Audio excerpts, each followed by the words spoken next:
Molim vas, dopustite mi da predočim ovo govoreći da gotovo nikad nisam objavio na Redditu, a nikada na ovome podu. Možda sam se samo odgojio zbog toga koliko često se ovdje vrebam, ali mislim da imam pravi problem.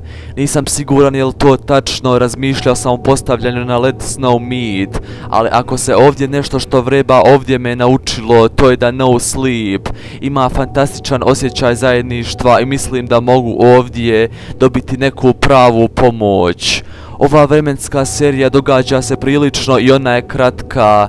Prva stvar koja se dogodila bilo je to prije 2 dana. Nepoznato korisničko ime na Snapchatu me slomio fotografiju obične slike. Obično to ne bi izazivalo previše crvenih zastava što kažete o današnjem društvu, jer sam čuo mnoge anegdote o prijateljima koji su primili slučajne ubodne skečeve od nepoznatih pošiljatelja. Međutim, moja je sljedeća odluka poslala situaciju u spiralu koja je dolje. Napravio sam pogrešku humoritiranja ovog puzanja i pomislio odgovor na moje lice: bogati, šta nije u redu sa mnom. Napisano: tko šalje cvrku slike na rando ili nešto u tom smislu. Odgovorio je: ne kasnije, 2 dana kasnije, tokom ranije večeras. A pogotovo identičnom fotografijom, prvom fotografskom kučkom sa naslovnom: pa bolje se upoznajemo. Odatle smo razmijenili još nekoliko trenutaka, uglavnom kada sam isključio ovu sobu i općenito sam s nerki, ali ono što je bilo čudno ovdje bila je činjenica da su me sve kasnije snimke koji su mi poslali bile fotografije njene bezobrazne slike iz tog stojećeg kuta na istom mjestu kupaonice sa plavom sogom pod nogama. Iako je razmijenjena nastavljena oko pola sata. Ne znam zašto sam i dalje odgovorio, volio bih da sam upravo to blokirao. Sada su se stvari počele odvijati veoma bizarno. Tvrdio da me zna i da je bio iznenađen što nisam prepoznao njegovu bezobraznu sliku i njenu, jer sam navodno vozio cijelu noć. Snap se sada sastoja od ništa osim crne pozadine sa tekstom sada. Stvar koju znam o meni je da imam spolni odnos sa tačno 5 ljudi u životu i svakog od njih poznato sam intimno i datira. Nemam slučajnih kuka koje sam kasnije zaboravio. Nisam baš luđi od partija i ne pijem do te mjere da tamne cijele noći ili neka događanja, ali ta je osoba čvrsto inzistirala na tome da je sišao na mene i da smo imali seks.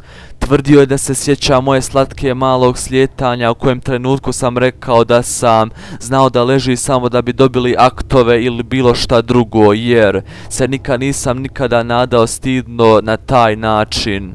Zadržao je, pa sam tražio dokaz da smo doista se upoznali i bili zakačeni. Pohađao mi je da je pohađao lokalni koledž u mom gradu.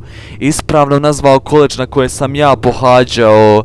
Rekao da smo se susreli na nekoj traci barova koje sam slučajno čestim upravo pred maturiranjem. Ovo je bilo prije nekoliko mjeseci, ali kada sam izašao u barove u oko 3 različite četvrti, bilo je definitivno moguće da sam se ovaj put slavio prije moje diplome.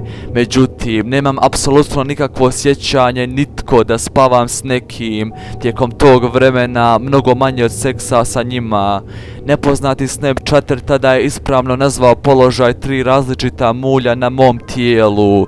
Može li ovo biti neka bizarna slučajnost? Ne zaboravljam ljude sa kojima sam se zeznuo, jer kao što sam rekao, malo su i daleko, a ja sam vrlo seksualno rezervisan. Zato sam u ovom trenutku razbio i rekao osobi da me čini uzrujanim i da otkrije tko su oni ili me ostave na miru. Nisu odgovorili. Ne znam kako da kažem jel vas netko blokirao na Snapchat, ali prilično sam siguran da su to učinili nakon toga, jer se njihova ruka više nije pojavila na mom nedavno dodanom popisu, a drugi trenutak koji sam poslao nastavio je prikazivati kao nepročitano. Možda pretjerujem, ali stvarno se bojim. Kada je ta osoba otkrila te intimne detalje, nekako su znali za moje tijelo, počeo sam plakati. Kako je ovo moguće? Sve mogućnosti na koje se mogu sjetiti su jedino zastrašujuće, a to se upravo sada pod broj 1. Ovo je netko koga sam nekoć datirao, koji je namjerno zabrijao sa glavom iz bilo kojeg razloga. Pod broj 2.